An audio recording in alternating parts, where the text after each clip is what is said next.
오늘도 수고 많으셨습니다. 오늘 또 하루를 살아오시느라고 또 얼마나 수고 많으셨습니까? 오늘 함께 살펴볼 하나님의 말씀은 시편 102편입니다. 생각보다 내용이 많습니다. 오늘 시편 102편은 표제를 보시면요. 표제에 어떻게 기록되어 있냐면, 고난당한 자가 마음이 상하여 그의 근심을 여호와 앞에 토로하는 기도, 이렇게 되어 있어요.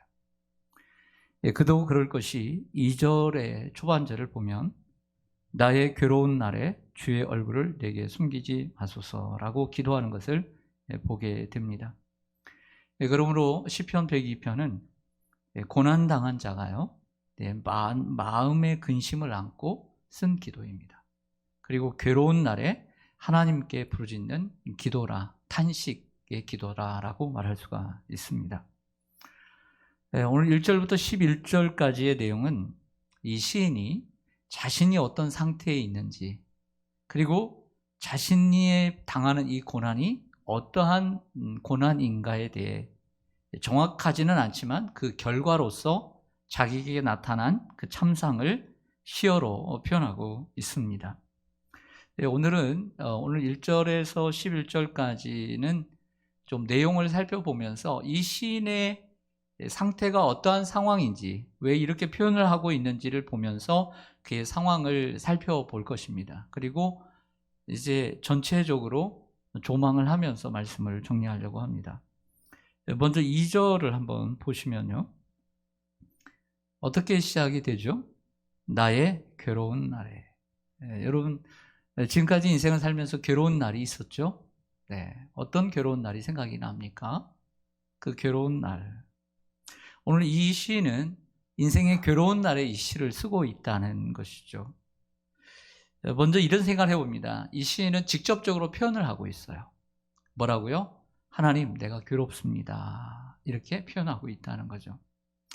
사람들에게 내 자신의 마음을 표현하는 것은 좋은 일이기도 하지만 위험천만한 일이기도 합니다. 사람에게는 내 마음을 표현할 수도 있고 그것을 숨길 수도 있습니다. 하지만 하나님께는 말을 다 해도 상관이 없습니다. 피해를 입지 않습니다. 그러므로 하나님께는 우리가 내 마음에 있는 상태를 고백하는 것이 필요하다는 것을 오늘 시인을 통해서 우리는 배워야 합니다. 내가 괴로우면 뭐라고 고백해야 돼요? 하나님, 내가 괴롭습니다. 기쁘면 기쁘다고, 괴로우면 괴롭다고, 외로우면 외롭다고, 괴로우면 괴롭다고.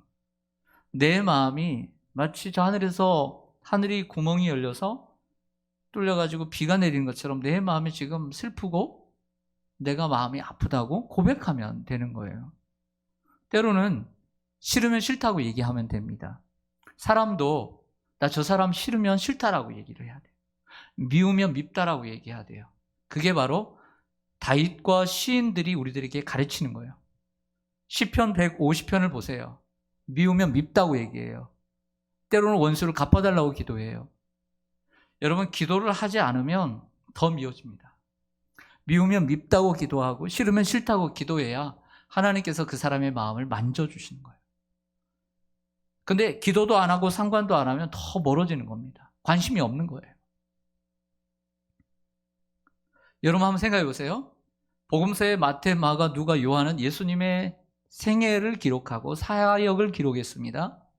특별히 공생의 사역을 많이 기록을 하시고 고난의 주간을 많이 기록했습니다. 예수님께 어떤 사람들이 치유를 받았어요? 집에서 아파도 그냥 가만히 꽁하고 있는 사람이 나음을 받았나요?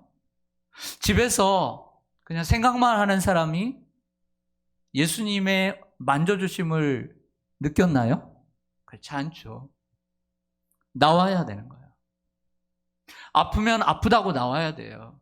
괴로우면 괴롭다고 나온 사람이 치유를 받았고, 그리고 말하는 사람이 주님의 손길에 축복을 받은 줄로 믿습니다. 주님, 나 보고 싶어요. 나 던져주는 사람이 없어서 저 우물에 들어가고 싶어요. 라고 얘기할 수 있어야 돼요. 우린 사람에게는 숨길 수 있어도 하나님께는 말하는 게 필요해요. 자꾸 얘기해야 합니다. 기도해야 하고요. 오늘 시인은 괴롭습니다. 누구에게 얘기하겠어요? 하나님께 얘기해야 됩니다. 사람들 중에는 알아주는 사람이 있어요. 하지만 오해하는 사람도 있어요. 하지만 하나님은 오해하지 않으세요. 하나님은 다 아세요. 진심으로 받아주세요. 제가 가끔 하는 이야기지만 제가 어릴 때 누군가가 정확하게는 생각이 안 나는데 누군가가 조그마한 액자를 저에게 선물해 줬어요. 책상 위에 딱 언제나 얹어놓고 보았습니다. 거기는 이렇게 세 문구가 써 있었어요. 뭐라면 고요하면 찬송하라, 외로우면 기도하라, 괴로우면 주를 보라. 그 조그마한 액자에, 빨간 액자에 유리가 덮여 있는 그 액자에 그렇게 쓰여 있었어요. 고요하면 찬송해야 하는 거죠. 그리고 외로우면 기도하는 거예요. 외로우면 기도하는 거예요. 괴로우면요, 주를 보게 되는 것이죠. 저는 그 글귀가 얼마나 좋은지 몰라요. 그 어릴 때 봤던 그 기억이 지금도 생생합니다. 지금도 그게 큰 힘이 되죠. 이런 찬양이 있습니다. 우리 한번 찬양을 한번 불러볼까요? 참 이거 하면서 우리가 생각나는 찬송 딱 이거죠. 괴로울 때 주님의 얼굴 보라, 평화의 주님 바라보아라, 세상에서 시달린 친구들아 위로의 주님 바라보아라. 함께 좀 불러보겠습니다.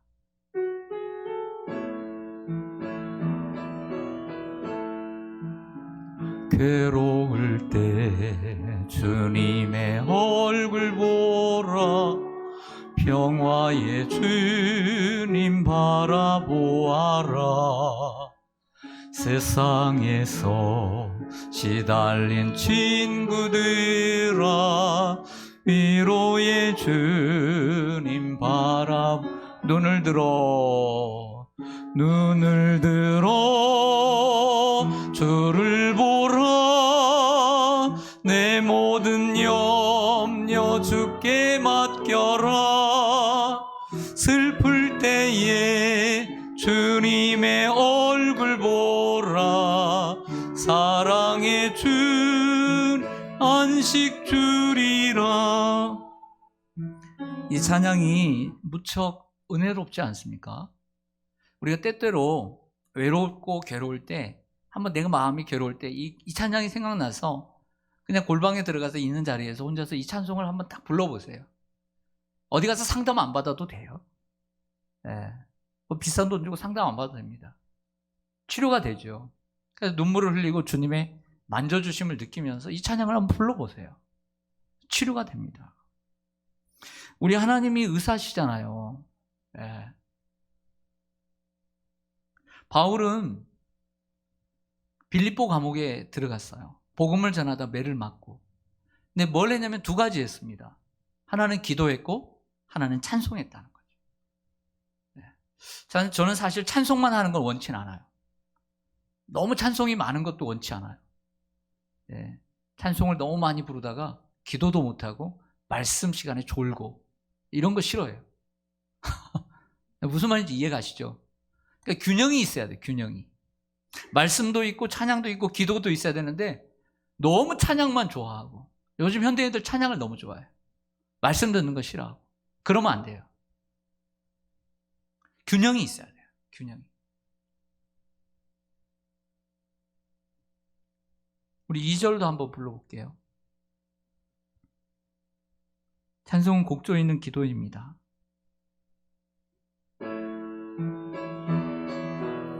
힘이 없고 내 마음 연약할 때 능력의 주님 바라보아라,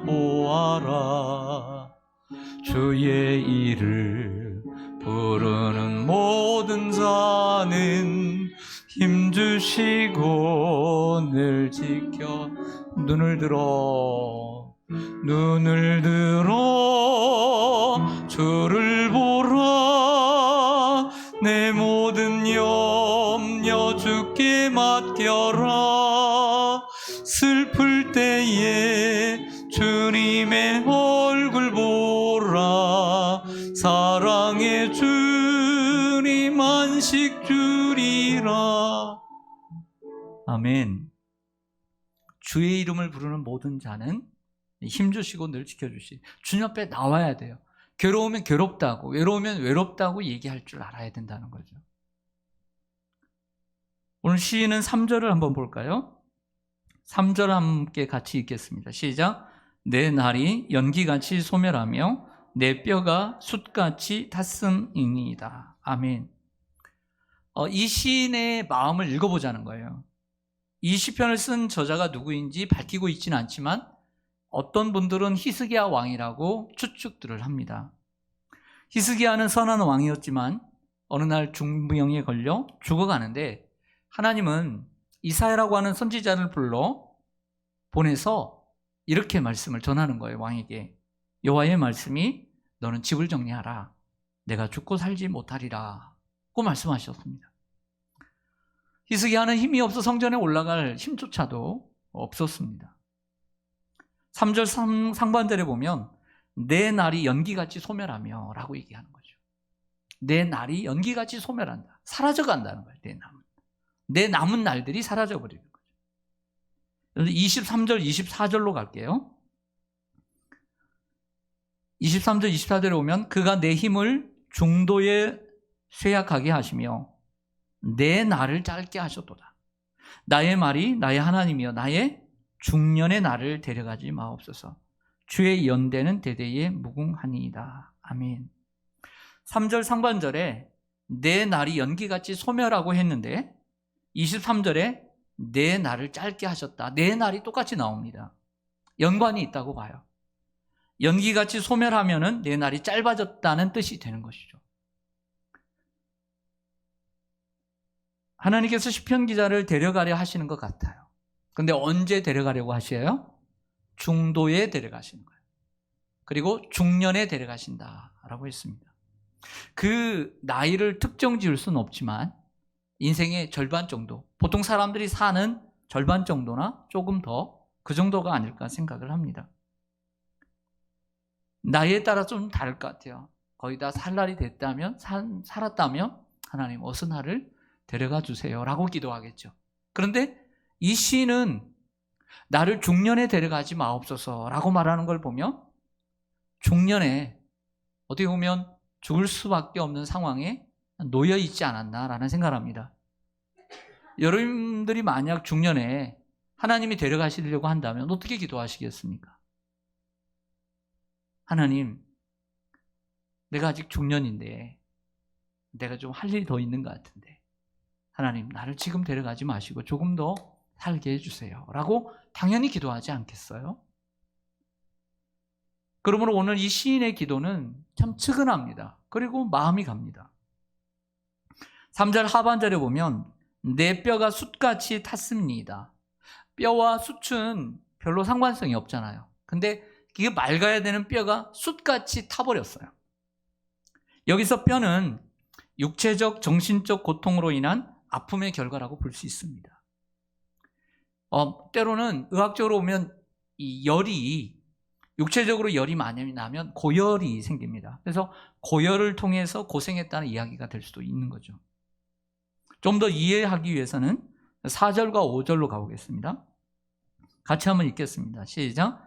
내가 음식 먹기도 잊었으므로 내 마음이 풀같이 시들고 말라버렸사오며 나의 탄식 소리로 말미암아 나의 살이 뼈에 붙었나이다. 아멘. 음식 먹기도 잊었다는 것은 별로 입맛이 없다는 거예요. 먹고 싶은 생각이야. 진수성찬이 차려져도 먹을 게 없고 자녀들이 많은 것을 가져다 줘도 먹을 입맛이 없다는 거죠. 이것은 식욕이 없는 상태이기도 하지만 마음이 아파서 괴로워서 먹고 싶은 생각이 전혀 없다는 뜻도 되는 것입니다. 아니면 오랜 기간 음식을 또한 먹지 못해서 그 살이 뼈에 붙어버렸다, 이렇게 표현을 해요. 그러니까 피골이 상접해가지고 뼈밖에 남지 않았다. 오늘 5절에 그렇게 얘기를 하고 있는 것이죠. 4절에 내 마음이 풀같이 시들고 말라버렸다. 이것이 육체적인 것과 연관성이 없다라고 말할 수는 없겠죠. 그래도 육체적인 것이 아니더라도 그 마음이 풀같이 시들어버렸다. 참 멋진 표현 아닙니까? 풀이 피었을 때는 파릇파릇하지만 시들어버리면 어때요? 정말 볼품없잖아요. 그런 것처럼 내 마음이 풀같이 시들어버렸다라고 얘기합니다. 이 말은 이 시인의 마음에 희망이 사라졌다 라고 하는 것이죠. 사람이 살 수 있는 이유는 희망이 있기 때문에 사는 거예요. 내일이 있기 때문에 참고 오늘을 참고 바라보는 거죠. 어린아이들이 이렇게 뼈, 관절이 부러지면요, 한 달이면 다 낫습니다. 얼른 붙어요, 진액이 나와서. 근데 나이가 들어서 관절이 골절이 되면 잘 붙어요, 안 붙어요? 안 붙어요. 이 뜻은 무슨 의미냐면 어린아이들은 뼈가 튼튼하다는 거예요. 근데 건강하다는 겁니다. 근데 어른들은 나이가 들면 뼈가 약하다는 거예요. 남자도 마찬가지지만 여자는 골다공증이라는 게 있어요.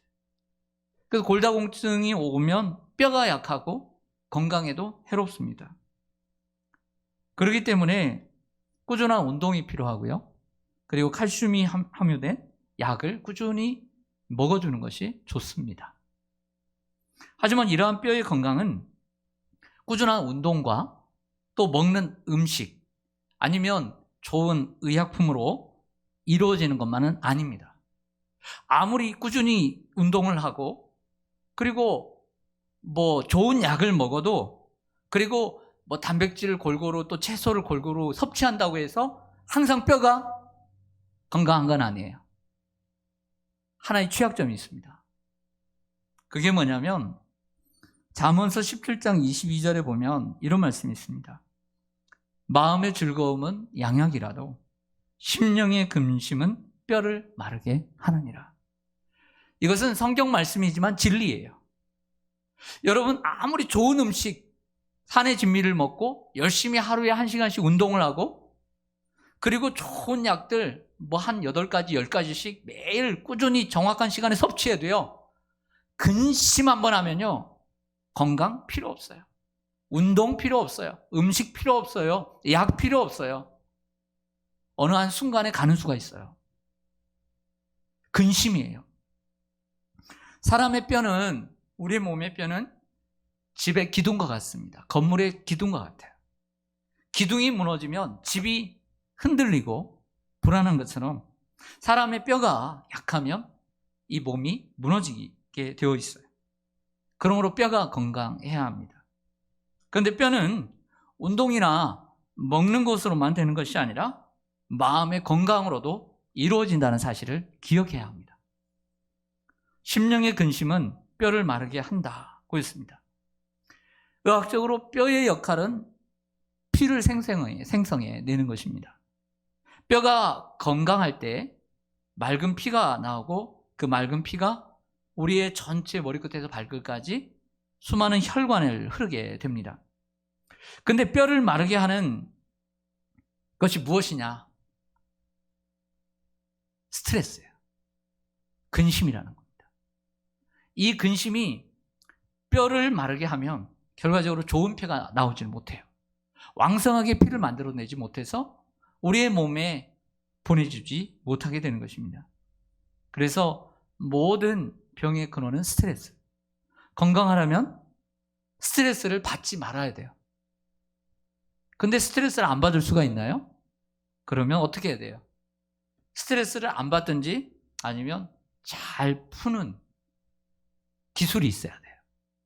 여러분들은 스트레스를 어떻게 푸세요? 우리가 스트레스를 덜 받을 수 있는 길을 연구해야 돼요. 어떤 스트레스를 받을 때 덜 받도록 컨트롤을 해야 돼요. 또 받았으면 기왕에 받아버렸어. 어떻게 해야 돼요? 기왕에 스트레스가 팍 와버렸어. 간직해야 돼요? 풀어야 돼요? 내보내야 돼요. 그래서 기왕에 받은 것은 오래 두면 될까요? 안 될까요? 오래 두면 안 돼요. 오래 두면 안 되고 빨리 풀어야 됩니다. 어떤 방식이든지 풀어야 합니다. 스트레스를 받는 순간 몸에 이상이 찾아옵니다. 우리의 몸은, 우리의 정신은 스트레스를 잘 이길 수 있는 면역력이 있습니다. 하지만 우리는 유한하기에 그 스트레스를 감당할 수 있는 한계가 있어요. 그래서 내 몸과 내 정신을 능가하는 스트레스가 들어오면 거기에 바이러스가 침투를 하기 시작하는 겁니다. 스트레스를 날리는 많은 방법도 있지만 우리 그리스도인들은 하나님께 맡기는 것이 무엇보다 중요합니다. 스스로 끙끙 앓지 말고 하나님께 맡겨야 합니다. 왜? 염려한다고 되는 것이 아니기 때문이죠. 내일 일은 내일 염려하라고, 그리고 오늘 하루는 그 하루의 수고는 오늘에 족하다고 예수님이 말씀하십니다. 사랑하는 성도 여러분, 여러분들은 스트레스를 어떻게 푸십니까? 그리고 어떻게 해결하십니까? 제가 요즘 좋아하는 찬송이 있습니다. 요즘 좋아하는 찬송인데요. 찬송가 60장입니다. 한번 펴보시죠. 찬송가 60장.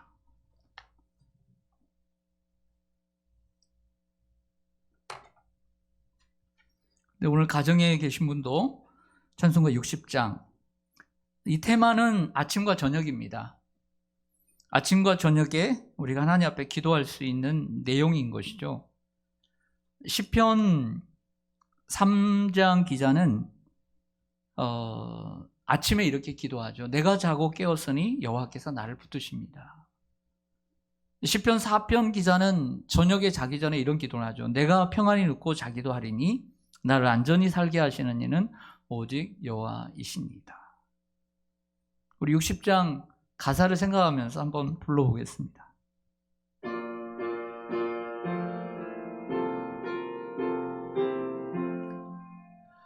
영혼의 햇빛 예수님 가까이 비춰주시고 이 세상 구름 일어나 가리지 않게 하소서. 이 눈에 단잠 오기 전 고요히 주를 그리며 구주의 품에 안기니 한없이 평안합니다. 잠 깰 때 주여 오셔서 나에게 복을 주시고 주님의 사랑 안에서 언제나 살게 하소서. 아멘. 네, 이런 아침, 이런 저녁 맞이하는 여러분들 되기를 바랍니다. 오늘 시인의 마음을 좀 더 읽어볼게요. 6절과 7절로 다시 가겠습니다.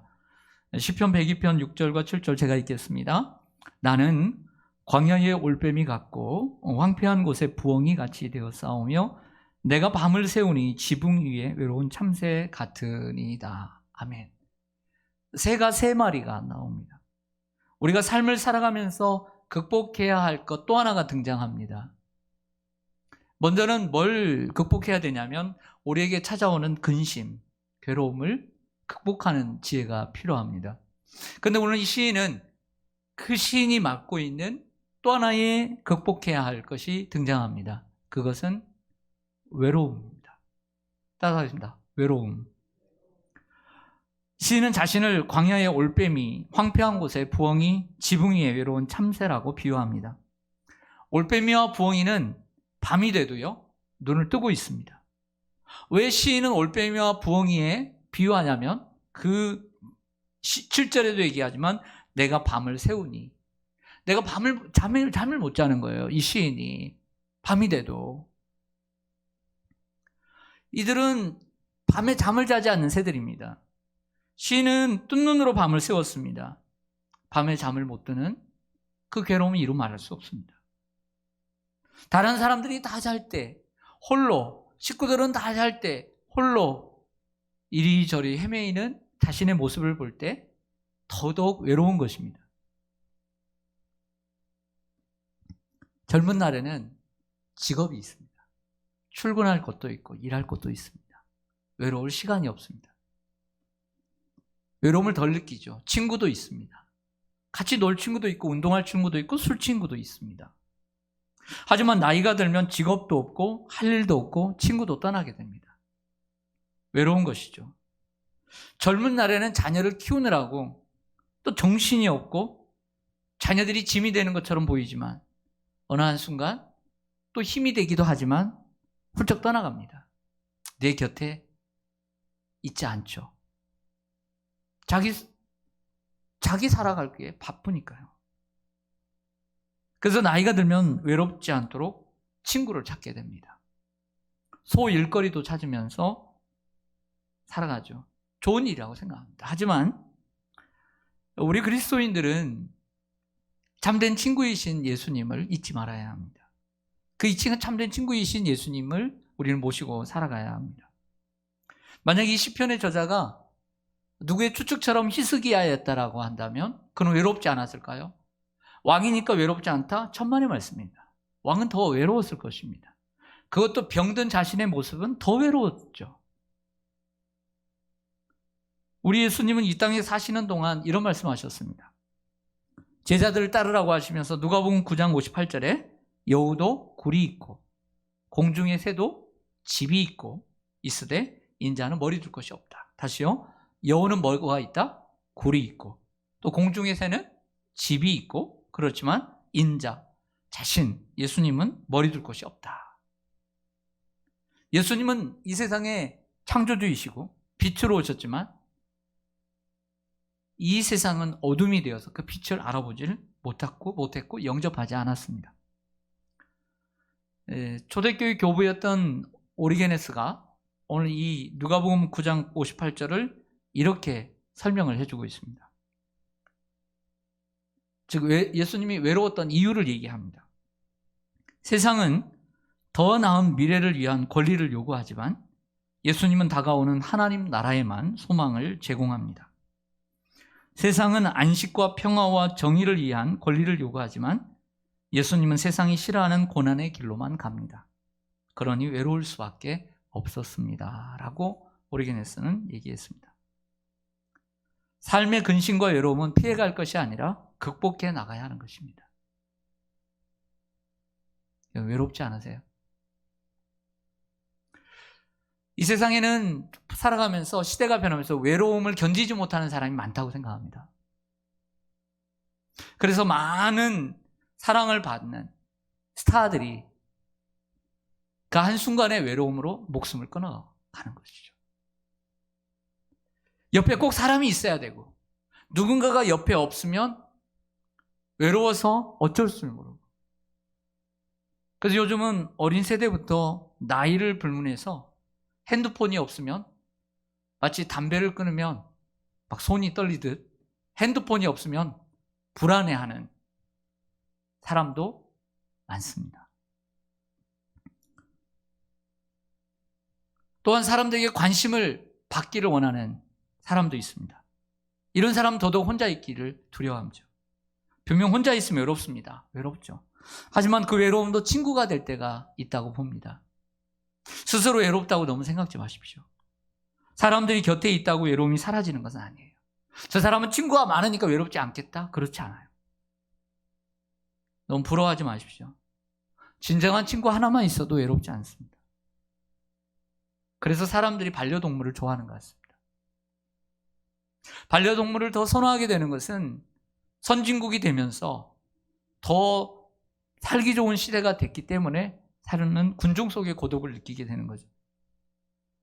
반려동물을 키운다고 해서 다 외로운 사람들은 아닙니다. 오해는 하지 마십시오. 하지만 반려동물로 자신의 남은 시간, 많은 외로움의 시간을 달래려고 반려동물을 키우는 경우도 적지 않다고 생각을 합니다. 제 생각이 틀리다면 오셔서 따져도 됩니다. 오늘 이 시인은 괴로웠어요. 그리고 외로웠어요. 8절을 보겠습니다. 8절 보시면 내 원수들이 종일 나를 비방하며 내게 대항하여 미칠 듯이 날뛰는 자들이 나를 가리켜 맹세하나이다. 시인의 괴로움은 여기서 하나 더 추가가 되는데요. 육체적인 아픔과 정신적인 스트레스뿐만 아니라 비방하는 원수까지 더 괴롭다. 그들 때문에 더 괴롭다고 얘기합니다. 비방하는 원수들 때문에 라고 얘기하죠. 몸과 마음까지 힘든데 사람들까지 자기를 미워하고 비방하니 사면초가입니다. 그런데 시인은 이러한 모든 것들을, 자신의 환경을 이렇게 해석을 해요. 10절을 보겠습니다. 10절에 보면 주의 분노와 진노로 말미암음이다. 말미암다는 것은 뭐뭐 때문이라는 거예요. 이 모든 것들이 주님의 분노와 심판 때문이라는 거예요. 주께서 나를 들어서 던졌기 때문이다. 주께서 나를 들어 던지셨나이다. 시인은 고통의 원인을 누구에게 지금 돌리고 있는 거죠? 하나님께 돌리고 있는 것입니다. 시인은 자신의 괴로운 날의 모습을 어쩔 수 없이 받아야 하는 숙명이 아니라 하나님의 섭리로 받아들이는 거예요. 오해하지 마십시오. 그냥 내가 잘못했기 때문에 하나님께서 나에게 주시는 심판이고 분노고 진노고 그래서 내가 어쩔 수 없이 받아들여야 되는 숙명이 아니라 하나님의 섭리로 받아들이고 있는 거예요. 욥이요, 처음에는 그 고통이 얼마나 심했습니까? 그래서 3장에 보면 자기의 생일까지 저주하며 자기에게 찾아온 고난을 정면으로 부인을 합니다. 이럴 수가 있느냐고. 욥은 위로하러 온 3명의 친구들은 또 그 3명의 친구들은 뭐라고 하냐면 일주일이 지난 후에는 욥이 잘못해서 어쩔 수 없게 된 인과응보의 숙명론으로 몰아가 버려요. 그러니까 이 숙명론과 자기는 잘못이 없다라고 하는 이러한 논리가 부딪힐 수밖에 없는 것이죠. 하지만 욥은 그러한 이해할 수 없는 괴로운 날들이 나중에 가서는 엘리후와 하나님의 말씀을 통해 숙명론이 아닌 하나님의 주권과 하나님의 섭리로 그 수많은 고통들을 이해하게 되고 극복하게 된다는 이야기가 바로 욥기입니다. 성도 여러분, 우리도 감당할 수 없는 육체적인 질병, 정신적인 고통, 아니 거기서 더해서 사람들의 비방까지 있을지라도 이것은 어쩔 수 없이 인간이 살아가면서 받을 수밖에 없는 숙명론으로 끝날 것이 아니라, 해석할 것이 아니라 내가 이해할 수 없는 그런 수많은 일들 또한 하나님께서 내게 주셨다. 하나님의 섭리로, 하나님의 주권으로 받아들이는 것이 믿음이라는 거예요. 그리고 그것을 통해서 하나님께서 이루실 것을 내가 다 알 수는 없고 볼 수는 없지만 하나님은 하나님의 계획대로, 그리고 우리의 믿음을 보시고 이 문제들을 해결해 가실 것을 믿는 믿음을 가지고 나아가는 것입니다. 우리도 이렇게 살아야 합니다. 그래서 그 아픔 속에서도 주님의 뜻을 이루어 달라고 기도해야 하는 것이죠. 이게 참 성도의 믿음입니다. 시편 102편의 저자는 이런 고통을 당했습니다. 이제 제가 28절까지인데 오늘 11절까지의 본문을 가지고 이 시인이 당하는 고통을 좀 더 많이 이해해야 이 시인이 말하는 이 내용들이 더 훤하게 보일 것 같아서 앞부분에 집중을 했습니다. 그런데 이 시편 102편의 저자는 자기의 고통에 이러한 넋두리만, 하소연만 하지 않았다는 것입니다. 이러한 우리가 지금까지 열거했던 이 고통들을 한번 생각해 보세요. 얼마나 많습니까? 근데 넋두리만 하는 사람이 아니었다. 첫째로 그는 하나님께 이 상황 가운데 기도하는 사람이었다. 따라서 하겠습니다. 하나님께 기도하는 사람이었다. 1절과 2절을 같이 보겠습니다. 같이 읽습니다. 시작. 여호와여, 내 기도를 들으시고 나의 부르짖음을 주께 상달하게 하소서. 나의 괴로운 날에 주의 얼굴을 내게서 숨기지 마소서. 주의 귀를 내게 기울이사 내가 부르짖는 날에 속히 내게 응답하소서. 아멘. 이 시인은 이 괴로운 날에 기도하는 사람이었다는 거죠.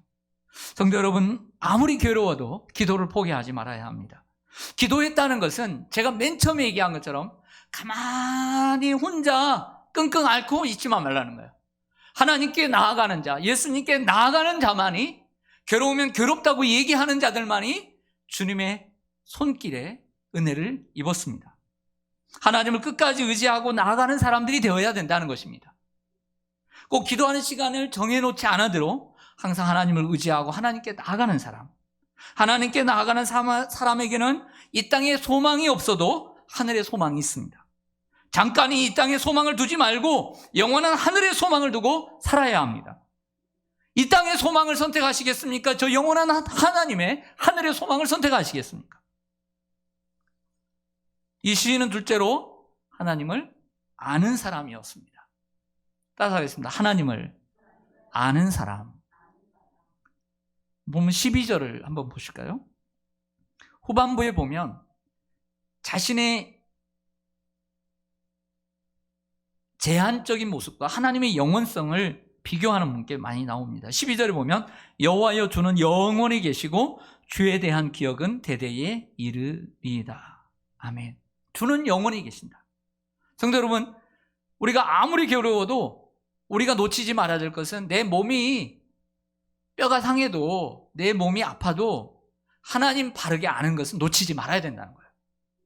우리가 어려움이 와도 하나님을 내가 바르게 아는 것, 성경이 가르쳐주는 것, 하나님을 바르게 아는 지식만큼은 놓지 말아야 된다는 거예요. 오늘 시인이 우리에게 가르쳐주는 것은 하나님을 너무나 바르게 알고 있다는 거예요. 괴로운 날에도 하나님은 영원히 계시고 하나님의 나라도 영원합니다.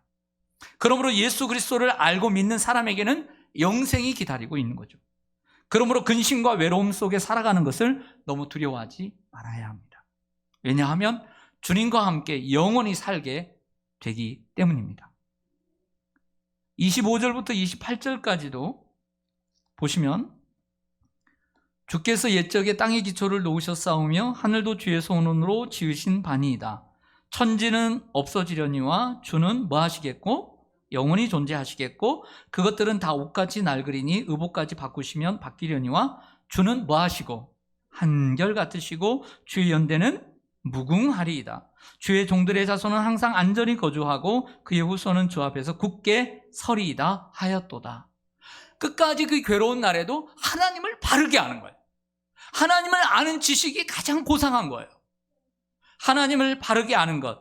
전도서 마지막 장인데 하나님을 경외하는 것이 사람의 본분인 거예요. 하나님은 영원히 존재하시며 한결같으십니다.